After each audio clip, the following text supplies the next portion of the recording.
présenter l'homme de Dieu, pasteur est largement passé.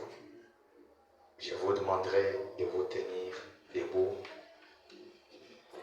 pour la parole de ce soir. Pendant que vous êtes debout, nous prenons nos Bibles dans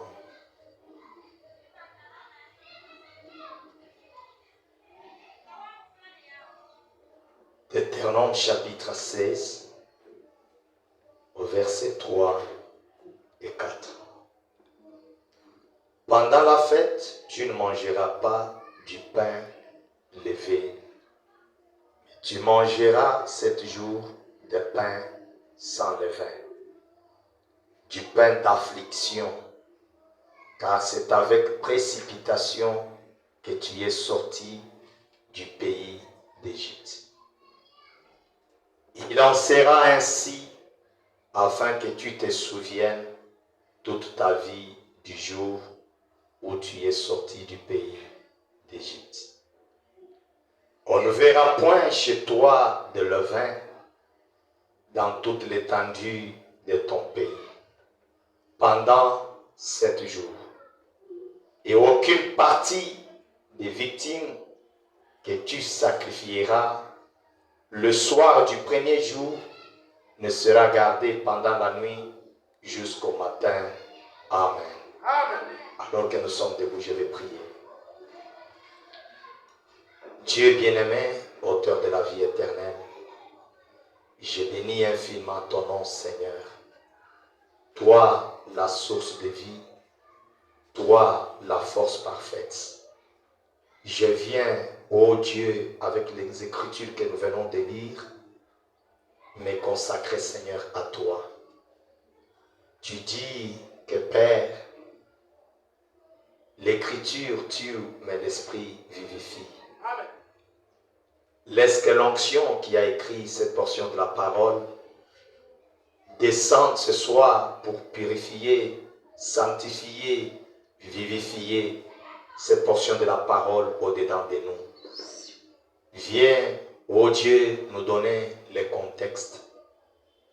Viens assister chacun, commençant par moi-même, ton serviteur.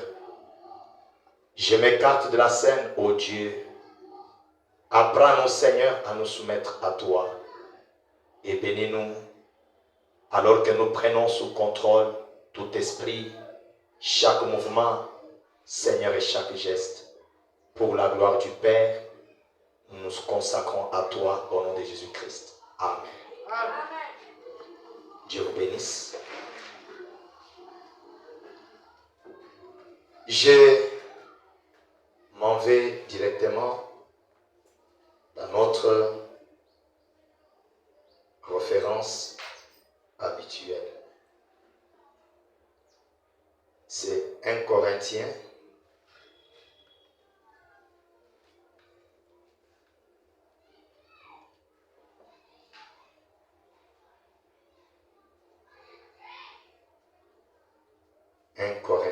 chapitre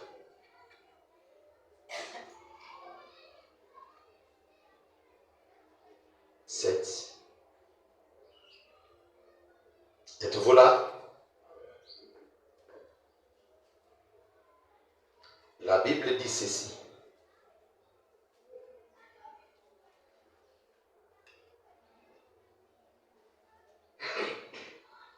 Les excuses.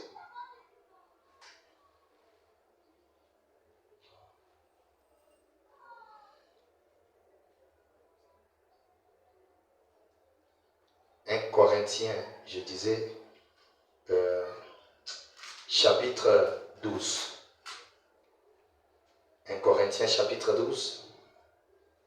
La Bible dit, car comme le corps est un et a plusieurs membres, et comme tous les membres du corps, malgré leur nombre, ne forment qu'un seul corps, ainsi en est-il de Christ. Nous avons tous, en effet, été baptisés dans un seul esprit pour former un seul corps, soit juif, soit grec, soit esclave, libre. Et nous avons tous été abreuvés d'un seul esprit. Ainsi, le corps n'est pas un seul membre, mais il est formé de plusieurs membres. Si le pied disait, parce que je ne suis pas une main, je ne suis pas du corps, ne serait-il pas du corps pour cela? Et si l'oreille disait, parce que je ne suis pas un œil, je ne suis pas du corps, ne serait-elle pas du corps pour cela? Si tout le corps était un œil, où serait lui s'il était tout huile? Où serait l'odorat?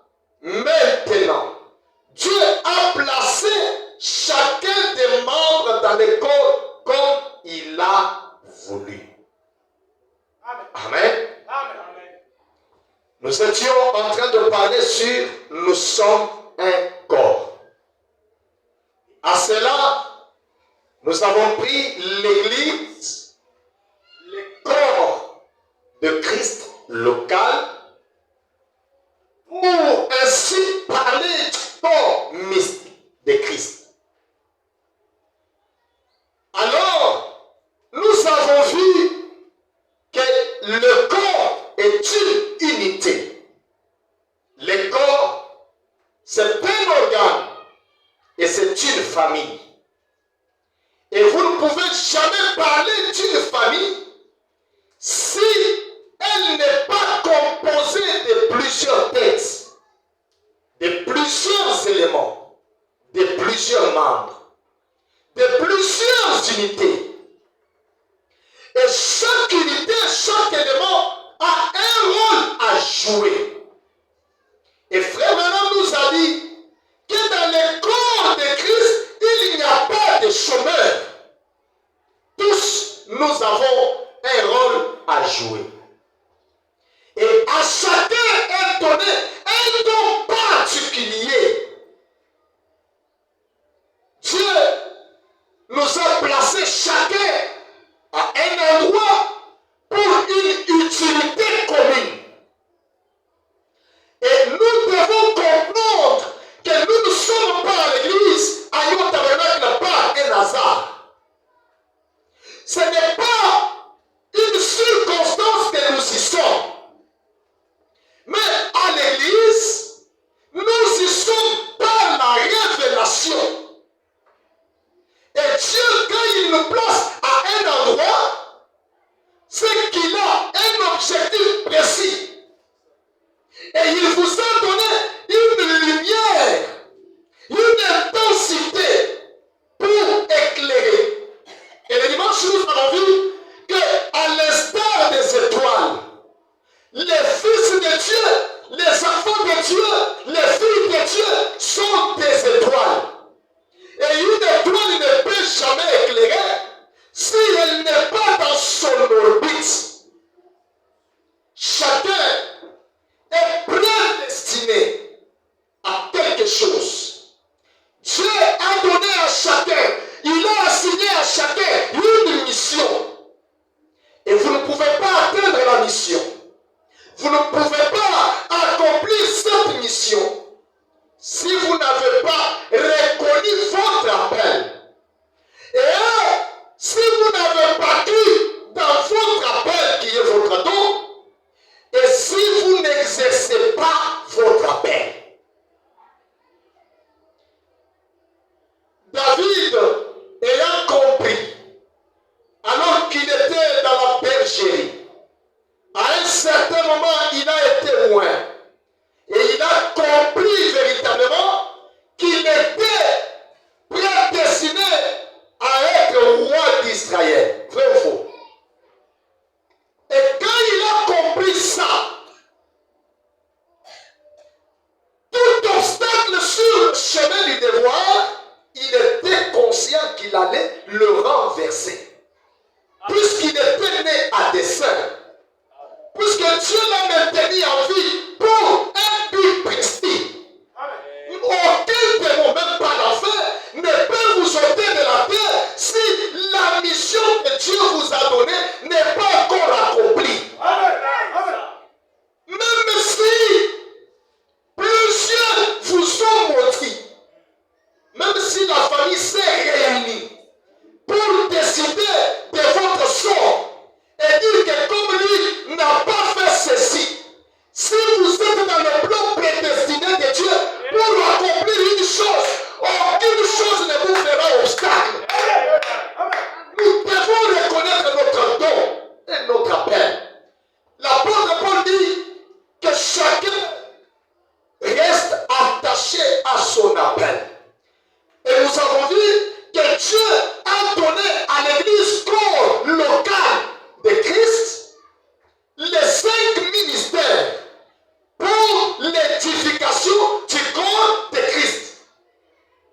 m'avez répondre pour reconnaître votre appel, votre place, votre position.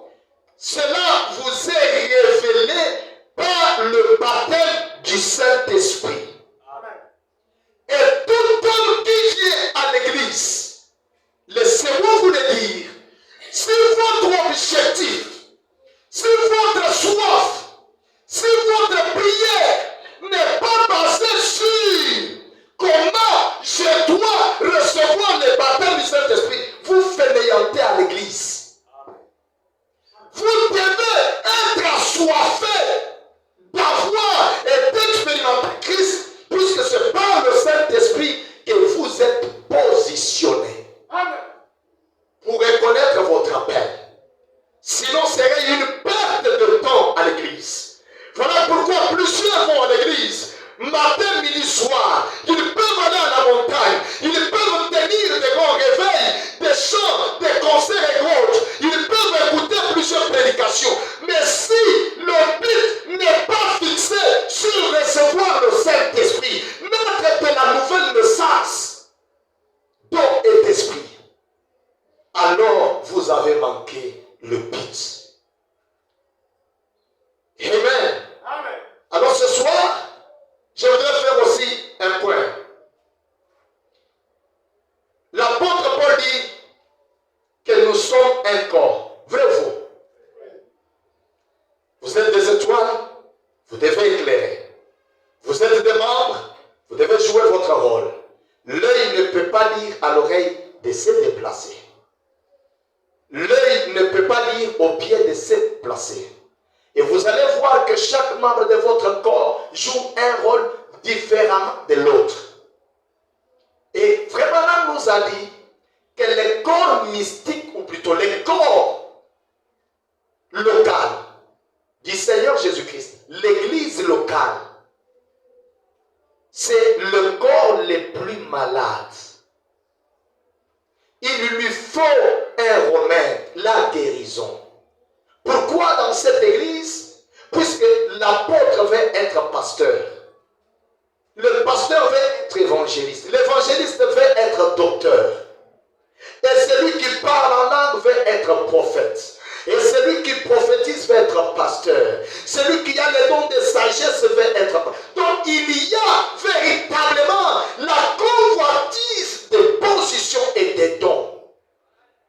Mais si chacun était fidèle à ce que Dieu lui a assigné, l'église serait une unité. Et Frère nous a dit, si il en était ainsi, on aurait des Ananias et Saphira étalés le long de l'église. Pourquoi? Puisque tous les dons sont à leur place.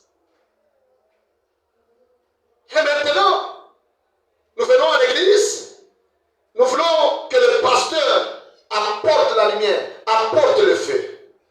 Mais qu'avez-vous fait pour qu'il y ait le feu? Agnon Tabernacle, qu'avez-vous fait pour qu'il y ait le feu? Qu'avez-vous fait pour qu'il y ait la bénédiction? Qu'avez-vous fait pour qu'il y ait la guérison? Qu'avez-vous fait pour que telle situation évolue? Chacun a une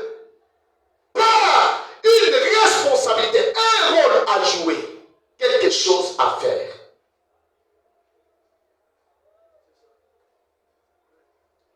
Si vous n'avez pas choisi l'église par révélation, si vous n'avez pas cru le message par révélation, et si votre position ne vous est pas révélée, tout vous sera flou. Tout vous sera difficile. Et vous pouvez vous maudire. Si nous sommes un corps, l'apôtre Paul dit quelque chose dans 1 Corinthiens chapitre 5. Est-ce que vous pouvez lire avec moi? 1 Corinthiens chapitre 5. C'est là que je vais parler ce soir. À partir du verset 7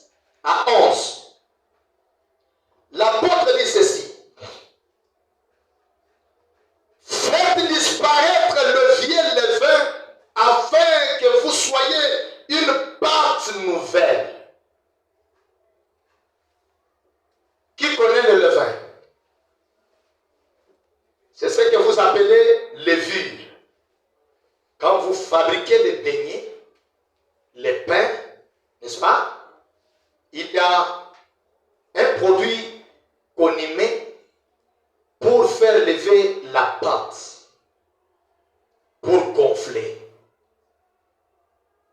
Alors, l'apôtre se sert de ce produit-là pour nous enseigner. De faire quoi? De disparaître le vieux levain afin que vous soyez une pâte nouvelle. Ce que vous êtes créé, c'est que chacun a le levain. Mais pour être une pâte nouvelle devant le Seigneur, puisque nous avons une utilité dans le corps de Christ, il nous recommande de faire quoi? De disparaître le levain. Et le levain est la représentation du péché. C'est la représentation d'une dénomination. C'est la représentation du dogme. C'est la représentation de chaque enseignement de l'homme. C'est tout ce qui est antichrist. C'est ça le levain. Et si nous voulons être agréables à Dieu, chrétiens et chrétiennes, il y a une recommandation, c'est que nous devons faire disparaître le levain, afin d'être une nouvelle pâte. Je peux dire d'être une nouvelle créature en Jésus-Christ. Amen. Et célébrons, puisque vous êtes sans levain, car Christ notre Pâque a été immolé. Célébrons donc la fête, non avec du vieux levain, non avec le levain de malice et de méchanceté, mais avec les pains sans levain de la pureté et de la vérité. Amen. Amen. Amen. Est-ce qu'on peut acclamer pour le Seigneur? Il continue. Je vous ai écrit de ma lettre de ne pas avoir de relations avec les impudiques. Non pas d'une manière absolue. Avec les impudiques de ce monde, ou avec les cupides et les ravisseurs, ou avec les idolâtres. Autrement, il vous faudrait sortir du monde. Au milieu de nous, il peut y avoir des idolâtres dans l'église. L'apôtre dit, ce ne sont pas des personnes avec qui nous devons avoir des relations. Puisqu'il dit, pas d'une manière absolue. Mais si nous trouvons quelque part un idolâtre en route, nous pouvons lui apporter la parole, le fréquenter pour le convertir, afin qu'il vienne à la vérité. Les impudiques de même. Donc si nous disons que nous ne devons jamais avoir des relations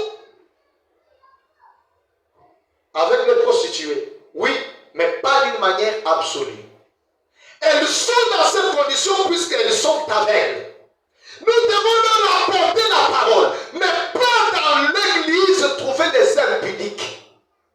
Là, ce sont des personnes à chasser. Puisque le corps de Christ, l'église locale, doit être pure. Ok? Maintenant, il continue, il dit, eh bien, maintenant, ce que je vous ai écrit, c'est de ne pas avoir de relation avec quelqu'un qui se nomme frère et impudique, ou cupide, ou idolâtre, ou outragé, ou ivrogne, ou ravisseur, de ne pas même manger avec un tel homme. Amen. Là, c'est à l'église. Mais quand nous les trouvons partout ici, nous avons le droit de nous approcher d'eux pour leur donner quelque chose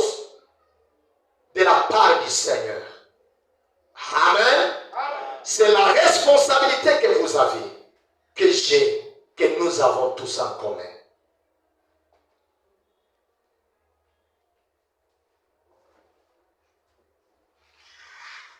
Il dit que j'en ai fait à juger ce Gideon, n'est-ce pas, c'est du dedans que vous avez à juger. Est-ce que la Bible est claire? Est-ce que la Bible est claire? Donc, les gens d'ici là, comme nous sommes un corps, à la représentation du pain ou du corps de Christ, nous devons garder l'église sans levain, sans malice, sans quelque chose qui outragerait la marche de l'église, mais pas ceux du dehors. Et chacun de nous, comme Christ l'a fait dans la Bible, il a donné le pain. Il dit, prenez-en, ceci est mon corps.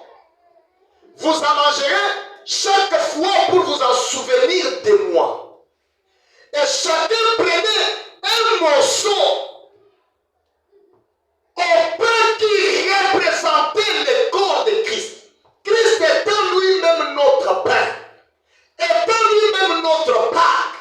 Et Jean dit qu'il est lui-même le pain de vie éternel qui est descendu du ciel. Amen.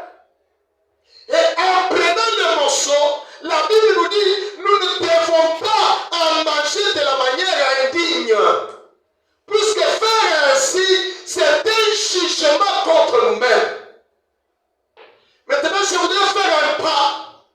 Cela n'est qu'une représentation. Mais la véritable part et le véritable pain de Dieu, le véritable corps de Christ, c'est sa parole.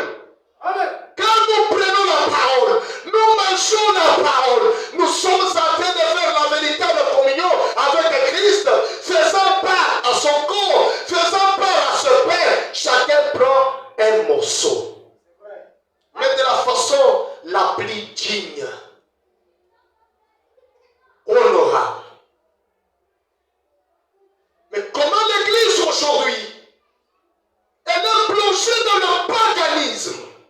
L'église aujourd'hui est dans le paganisme, dans la malice, dans les fraudes. Et nous avons vu que c'est impossible aujourd'hui de confier une affaire à un frère. C'est impossible aujourd'hui qu'un frère vous donne sa parole. C'est impossible aujourd'hui que nous ayons le fardeau des uns et des autres. C'est impossible aujourd'hui que le croyant ait le poids sur son cœur pour sa soeur, pour son frère. Chacun marche de la manière individuelle. Et Dieu ne veut jamais voir l'église de cette façon. Dieu veut que nous soyons dans l'unité. C'est l'exemple du corps mystique de Christ. Comment allons-nous réussir étant désunis? Comment allons-nous réussir étant désorganisés? Comment allez-vous réussir étant dans la division? Puisque le corps de Christ n'est pas divisé. Et nous ne sommes pas un peuple divisé. Et l'esprit qui est dans l'église doit être l'esprit du Seigneur. Le seul qui conduit, le seul qui inspire. Il est celui qui parle en langue. Il est celui qui prêche. Il est celui qui parle, qui chante. Il est celui qui fait ceci. Le même esprit dans plusieurs membres différents. Amen. Chacun ayant une part de responsabilité. Nous n'allons jamais regarder comme dans une équipe. Vous allez voir qu'il y a des postes différents. Mais chacun fait quelque chose pour concourir au bien de l'équipe. Chacun fait quelque chose pour donner le meilleur de lui-même. Et si tel numéro disait, ça ne fait rien, il sera un blocage pour toute l'équipe. S'il faut se consacrer pour la réussite, pour l'avancement, pour le progrès, ça doit être la responsabilité de chacun. Ça doit être le devoir de tout un chacun. Que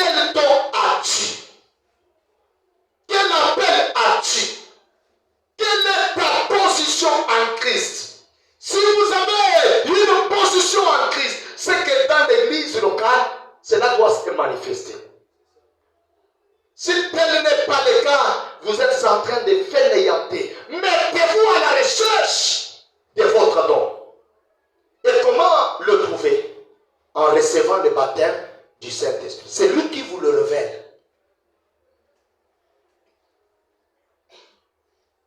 Amen. Amen. Écoutez.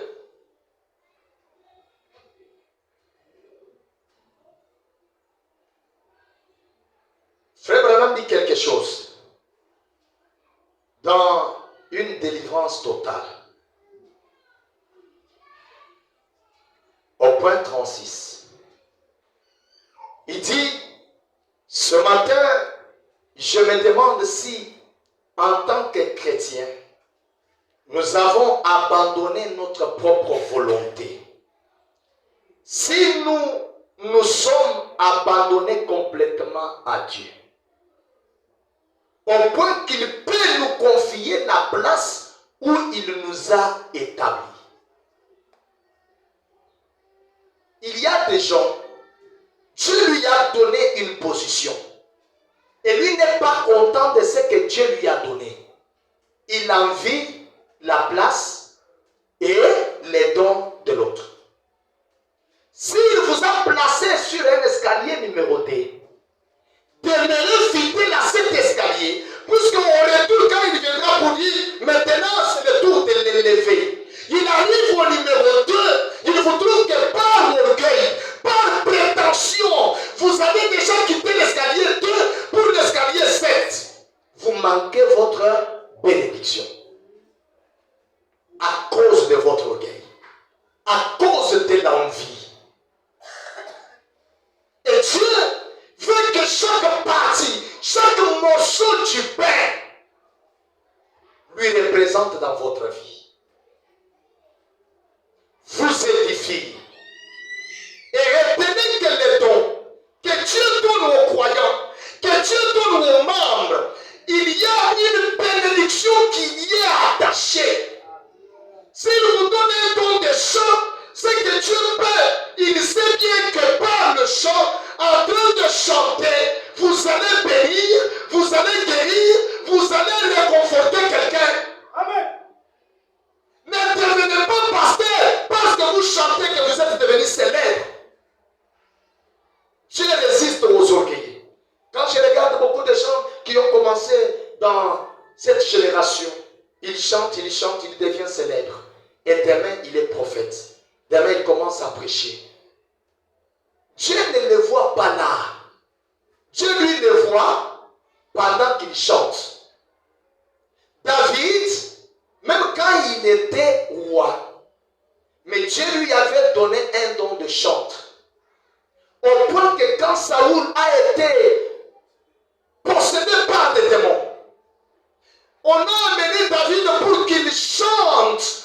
Et pas le chant, pas n'importe lequel, où tout le monde danse à la manière mondaine, non. Mais quand il a chanté, cela a délivré Saoul. Et tout ce que Dieu fait, cela il le fait par l'inspiration. Amen. Pas par des émotions. Si nous devons prêcher, prêchons par inspiration. Si nous devons chanter, faisons-le par inspiration. Et la vie d'un croyant, né de l'Esprit de Dieu, est une vie inspirée, est une vie consacrée et sanctifiée. Il se demande ce matin, je me demande si je pourrais m'abandonner à Dieu au point qu'il pourrait me faire confiance. Qu'il pourrait faire confiance à faire des villes. Il pourrait faire confiance à notre comité d'administrateurs, à notre comité de diacres et aux membres de notre église. Nous avons tous un poste et nous avons un devoir.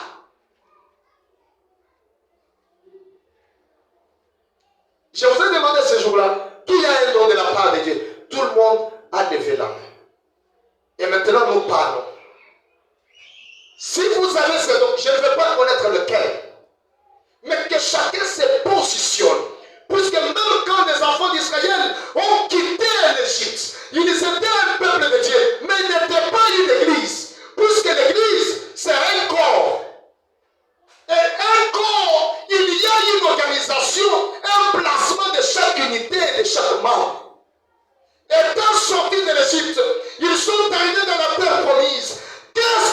Josué a fait, il a commencé par réclamer sa part. Il a commencé par réclamer sa position. Et si réellement vous êtes un chrétien, si vous êtes prédestiné à la vie éternelle, la soif qui inonde votre âme doit être celle d'avoir votre position en Christ. Amen. Amen. Si la soif est pour les choses du monde, comment je vais payer la parcelle, comment ceci, cela, alors que vous n'avez pas pour le Saint-Esprit, c'est que vous n'êtes pas prédestiné. Nous voyons des choses qui sont en train de bouger dans le monde. Regardez même la nature. Pour que nous ayons la pluie. Est-ce que vous observez dans le ciel?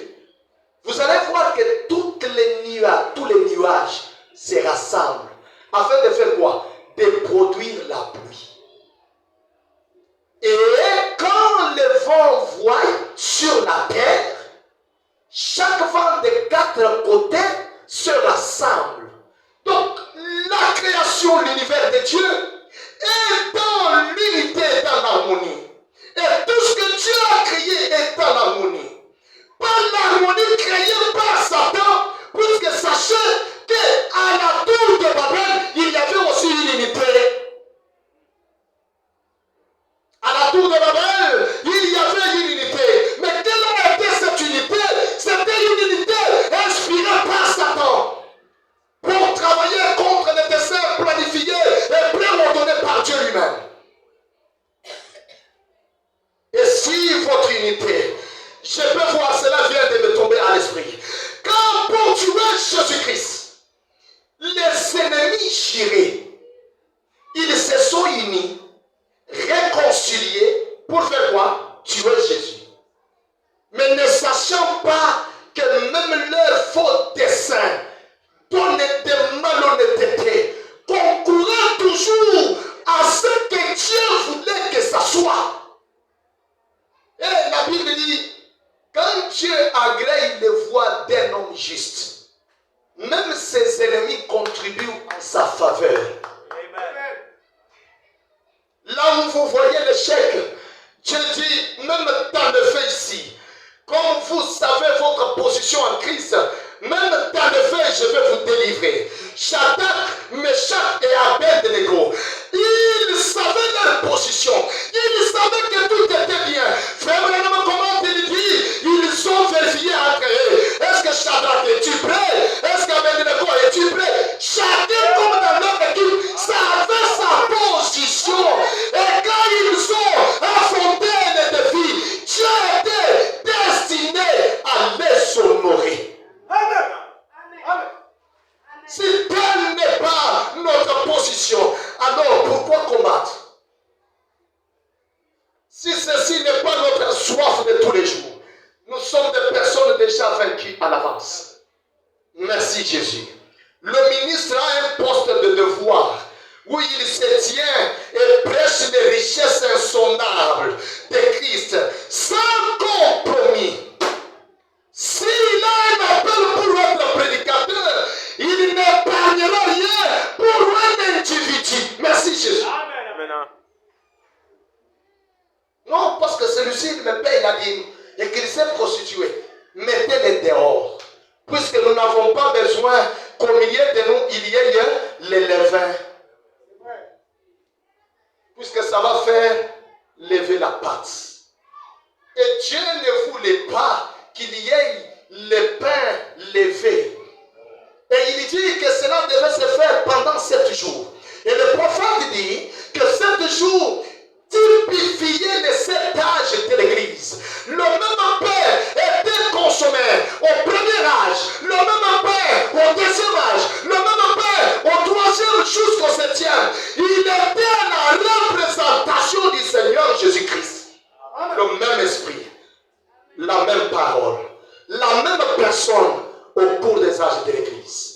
Et si aujourd'hui nous prêchons, nous devons prêcher le même pain, présenter le même pain, manger le même pain, puisqu'il est question de la même personne, la même divinité, le même esprit, le même éternel, qui a été, qui est et qui sera pour toujours.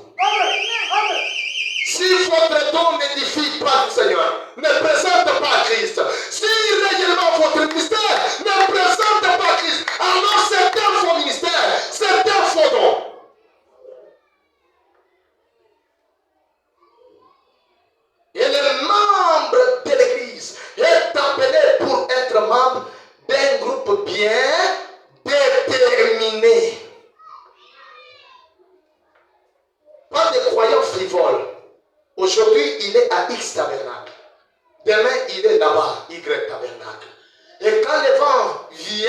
il est emporté par les vents.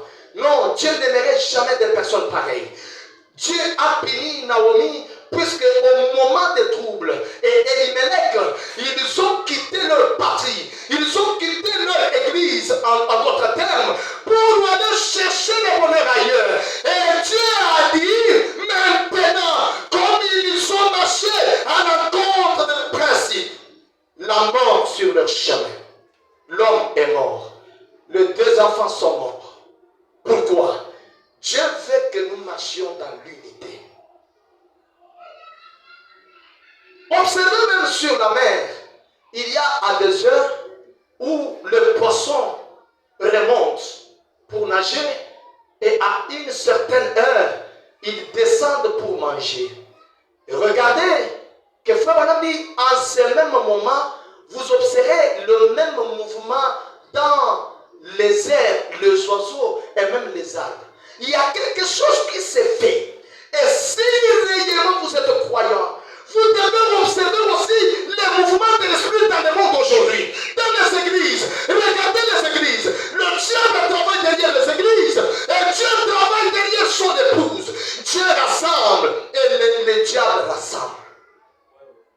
De quel côté êtes-vous? Es-tu membre du corps mystique de Christ? Ou es-tu membre de la royauté du diable?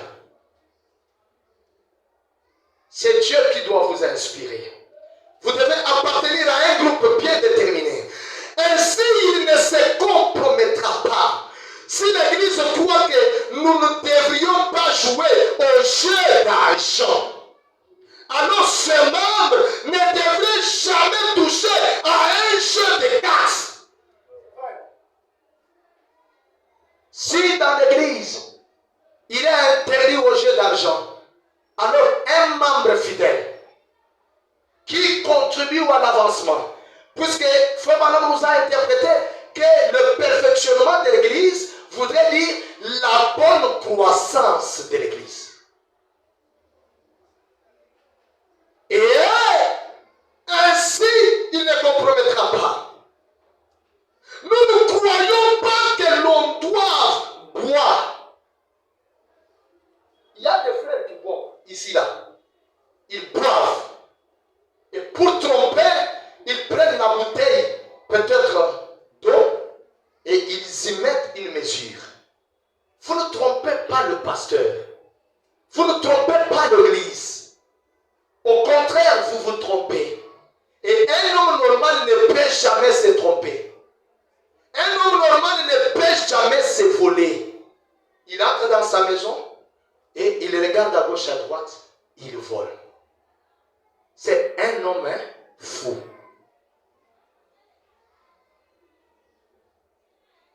Il dit, nous ne devions pas boire.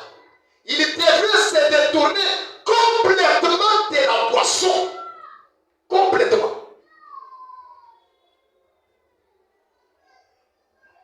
Si nous ne croyons pas que l'on doit jouer au jeu d'argent ou fumer, les membres de cette église ne devraient jamais toucher à une chose de ce genre. Dieu accorde une délivrance totale.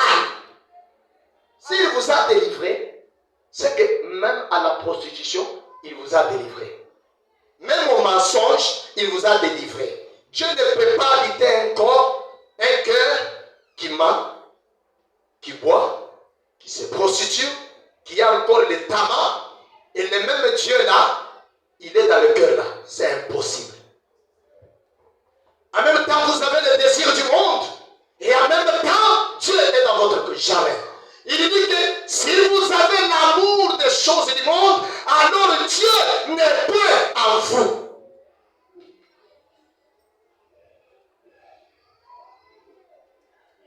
Vous avez encore le désir de suivre des femmes.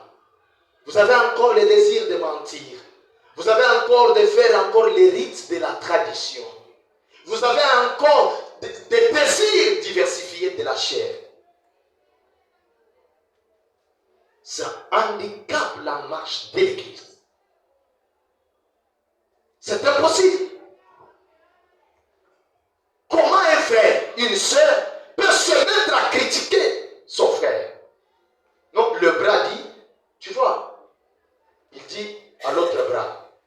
vois l'œil. L'œil est hypocrite. L'œil est méchant. Est-ce que c'est possible? C'est impossible. Ce qu'il trouve de moins sérieux, ce qu'il trouve de ça ne va pas sur l'œil, le doigt vient assister l'œil. Mon frère, tu vois, la façon que tu agis, regarde la parole. Ma soeur, regarde la parole que tu as prononcée. La parole dit, regarde mon frère, regarde ma soeur, regarde pasteur, et Jack le regarde. C'est la responsabilité de tout un chacun, afin que nous ayons une chaîne efficace. Les amens ont diminué. Hein? Dieu te bénit, tu dois regarder ton frère. Il n'a pas du travail. Comment je peux relever? Frère Branham dit, nous devons nous entraider de manière à rendre à notre prochain la vie un peu facile. De rendre à ton prochain la vie un peu facile. Puisque la Bible dit, le premier commandement, c'est d'aimer Dieu de tout ton cœur, de tout ton esprit et de toute ta pensée, de toute ton âme. Celui qui lui est ressemblable, c'est que tu dois aimer ton prochain comme c'est-à-dire le niveau, le degré de l'amour que tu t'es attribué là. C'est le niveau et le degré d'amour que tu attribues à ta soeur, à ton frère, à ton église, à chaque membre.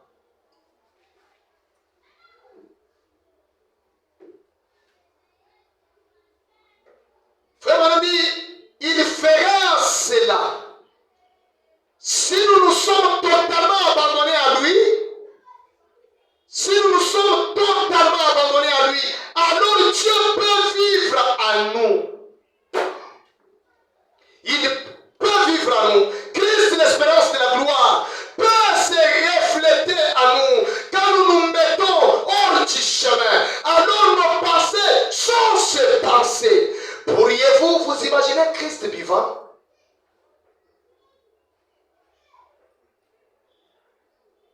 Vous trouvez Christ dans une buvette. Serait-ce possible? Christ en train de draguer une femme. Serait-ce possible? En train de mentir. Serait-ce possible? Quel genre de chrétiens sommes-nous aujourd'hui? Quel genre de croyants sommes-nous aujourd'hui? Écoutez, quand nous sommes réellement congolais, qu'est-ce que nous devons faire? La RDC est attaquée. Nous n'avons pas à dire celui-ci est de l'opposition, celui-ci est de la majorité. Nous devons tous défendre la RDC pour chasser l'ennemi. Et quand nous chassons l'ennemi, alors nous allons revenir sur nos différends. Et quand nous venons à l'église, sachant que nous venons ici comme des soldats, comme des militaires, contre les forteresses invisibles de Satan. Et vous n'allez jamais chasser un démon par la jalousie ou par la colère. Jamais. Puisque le royaume du diable ne peut jamais se diviser. Il n'y a que Dieu, l'amour, qui peut véritablement chasser un mauvais esprit. Et si nous sommes les membres d'un corps, si nous sommes les morceaux du pain de Dieu, nous avons une utilité commune. Nous représentons Christ. Amen. Amen. Représentez-vous Jésus joué à la carte. Si notre esprit est une partie de son esprit, il veut que cela soit sur base de notre confession. Vous avez accepté de mourir, d'être enseveli et de ressusciter avec lui. C'est que votre vie doit être la véritable identification de Christ.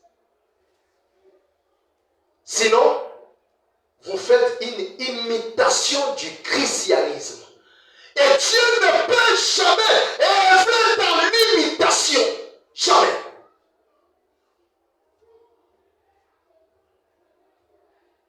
Mais vous laissez le diable venir prendre le dessus. Et dans votre cœur, là au fond, vous savez toujours que vous avez tort quand vous faites ces choses.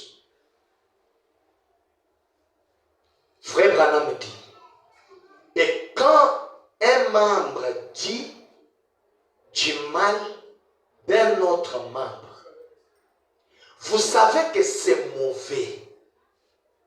Toi, tu as vu que la soeur est mal habillée. Tu as vu que le frère est en train de faire du mal. Imaginez-vous que votre frère est tombé dans le terrassier. N'est-ce pas? Maintenant, vous le dépassez pour aller dire aux autres, ah, j'ai vu Léonard qui est tombé dans le terrassier. C'est que vous n'avez jamais l'esprit de Dieu. Jamais. L'esprit de Dieu ne peut jamais humilier quelqu'un. L'esprit de Dieu ne peut jamais tuer quelqu'un. L'esprit de Dieu ne peut jamais critiquer. L'esprit de Dieu ne peut jamais envier. Mais l'esprit de Dieu restaure. L'esprit de Dieu construit. L'esprit de Dieu sauve. L'esprit de Dieu aime. Si vous n'avez pas le sentiment de Christ, c'est que vous êtes un faux. Et Jean dit, jeune homme, aimez-vous par-dessus toutes choses les uns les autres. Quel est le sentiment qui vous anime? Nous mangeons le même pain. Le pain est Christ. La parole faite chair. La révélation de ces jours. La portion de la parole vivifiée en ces jours. Et quand nous venons, jamais vous nous trouverez à une même source, l'eau amère et une eau douce. Jamais. Et comment la parole de Dieu que vous écoutez, la parole de Dieu à laquelle vous vous abreuvez, cette parole-là vous inspire d'insulter, vous inspire de critiquer, vous inspire de tuer, vous inspire de faire du mal. Jamais ce n'est pas l'esprit de Christ. Sommes-nous véritablement un homme? Êtes-vous véritablement un membre?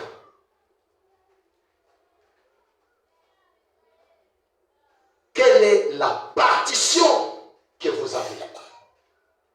Regardez que le pianiste, quand il joue, il sait manipuler chaque touche. Vrai ou faux? Chaque touche donne un son différemment de l'autre.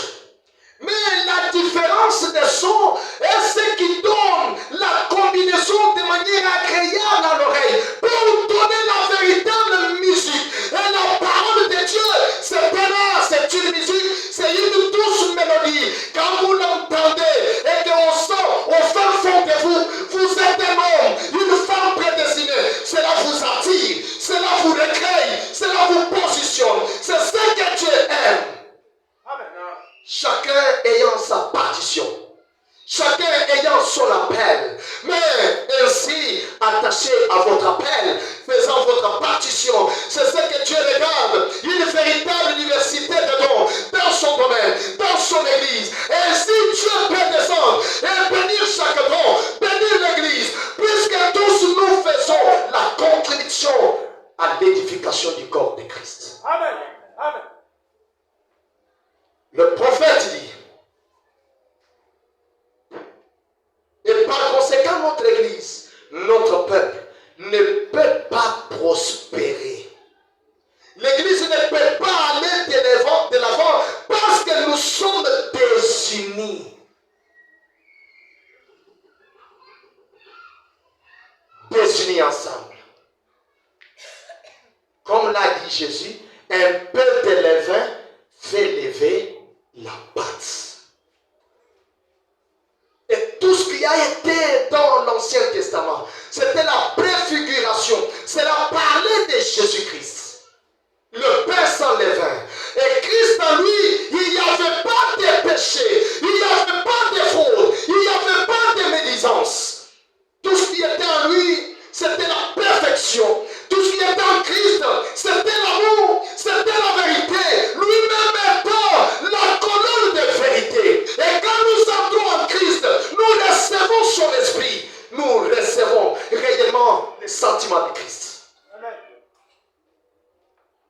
couple désuni ne peut jamais réussir. Un couple désuni ne peut jamais réussir. Une église désunie ne peut jamais réussir. Écoutez, plus vous présentez et vous avez votre vision fixée sur Christ, chacun de nous, alors Dieu sera le bienvenu au milieu de nous. Frère Branham dit, parlez plus de lui, alors il vous apparaîtra. Et quand l'église, chacun parle de Christ, ayant les mêmes sentiments, les mêmes objectifs. Je veux que Dieu nous bénisse dans notre église. Je veux que Dieu bénisse mon frère. Je veux que mon frère soit sauvé. Je veux que ceci soit ayant le même sentiment. Regardez, la Bible disait qu'ils étaient tous assidus où? Au temple. Dans la fraction du pain et dans la prière. Et comme ils étaient unis, alors Dieu ajoutait plusieurs membres qui croyaient à leur église.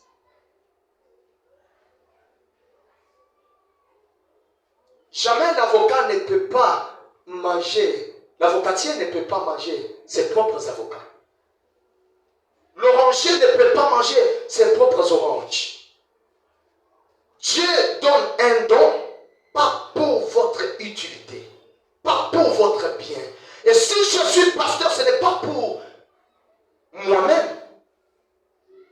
Si vous parlez en langue, ce n'est pas pour vous-même. Si vous jouez à la musique, ce n'est pas pour vous-même. Vous êtes un élément dans le domaine de Dieu pour la jouissance des autres membres. La Bible dit que si votre œil est ténèbre, alors tout ton corps est dans l'obscurité. Donc même la main, je ne vois pas. Et quand je marche, j'arrive ici, je ne sais pas savoir s'il y a un poteau ici. Et comme il y a un poteau et que je ne vois pas, les yeux ne voient pas, je vais me heurter au poteau. Et cela causera des dommages à tous le corps. Vous n'êtes pas consacré, vous n'êtes pas abandonné à Dieu, vous ne vous êtes pas humilié et par conséquent, par vous, l'église est dans l'obscurité. C'est le jugement contre vous-même. À cause des Acans, qu'est-ce qu'il y a eu? La perte de plusieurs. Êtes-vous Acans? Êtes-vous les nôtres? Êtes-vous spectateur? Ou êtes-vous acteur?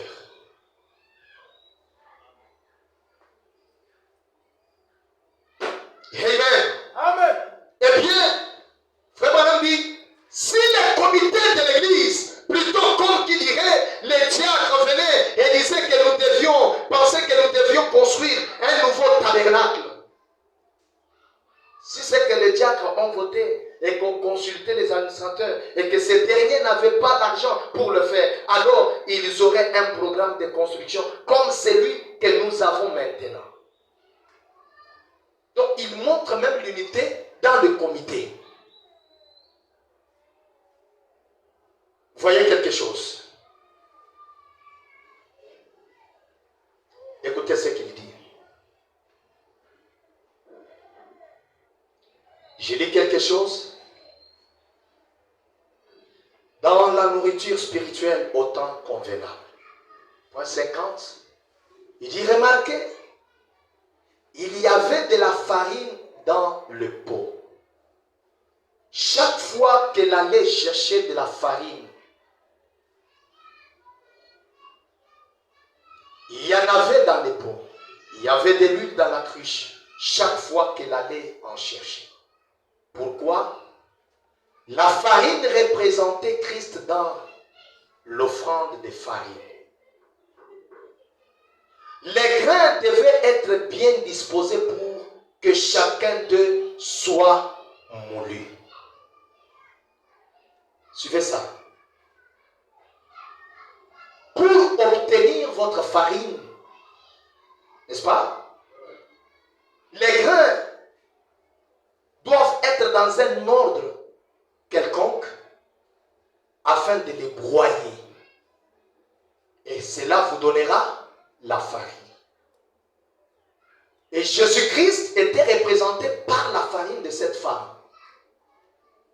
Et même la farine avec laquelle on faisait le pain sans levain représentait toujours Christ. L'huile qui représentait le Saint-Esprit. Eh bien, il insère une véritable note que pour qu'on obtienne la farine, cela doit être dans un ordre quelconque. Et après cet ordre, les grains doivent être broyés et moulus. Ça signifie quoi? Il dit, eh bien, les grains devaient être bien disposés pour que chacun ne soit moulu. Toutes les particules de cette farine étaient exactement identiques. Donc ce que vous trouvez dans celui-ci, c'est ce que vous trouvez dans l'autre. Il n'y a pas de différence. Et le corps de Christ contient les mêmes éléments, les mêmes cellules. Et il dit, montrant qu'il est le même hier, aujourd'hui et pour toujours. C'était la parole, le pain de vie qui suit le message afin de confirmer la parole.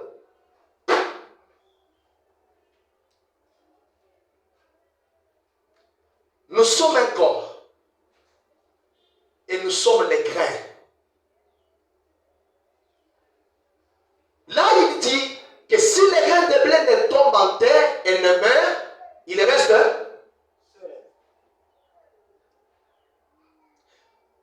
Autrement dit, Jésus disait qu'il devait mourir et pourrir. Il devait se dissoudre. Et pour que la vie de Christ naisse en nous, germe en nous, cela doit commencer par quoi? Par la mort. Chacun doit être broyé. Sinon, il n'y aurait pas de vie. Et le corps devait être broyé. Le corps devait être brisé. Le corps devait être mutilé. Le corps devait passer par des souffrances. Et Christ, comme il a été enterré, même son église, quand il a commencé, l'église a été tuée par un système catholique au lycée. L'église a été enterrée. L'église a passé par les âges des ténèbres. Pour faire quoi? S'identifier aux souffrances de Christ et au bonheur de Christ.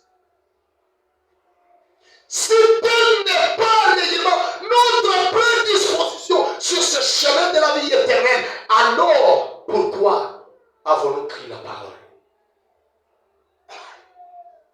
On n'a pas cru la parole pour le bonheur. Que dans la souffrance, dans le malheur, dans les hauts et les bas, Christ sera l'auteur principal de notre vie.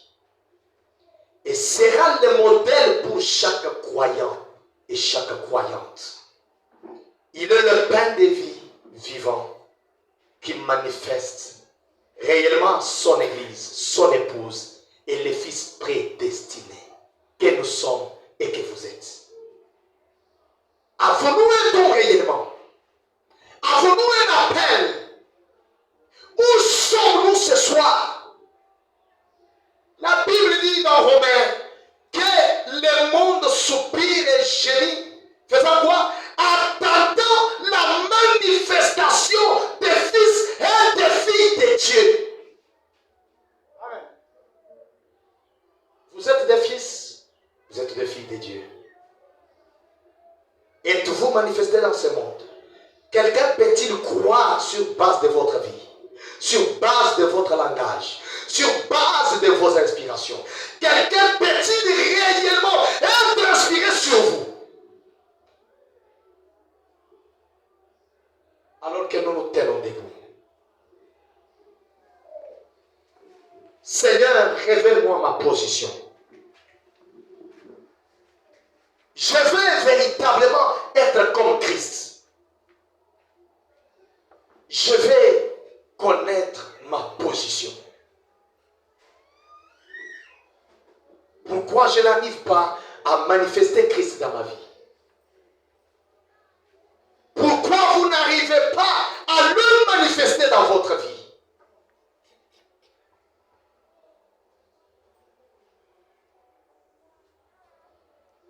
Nos yeux fermés,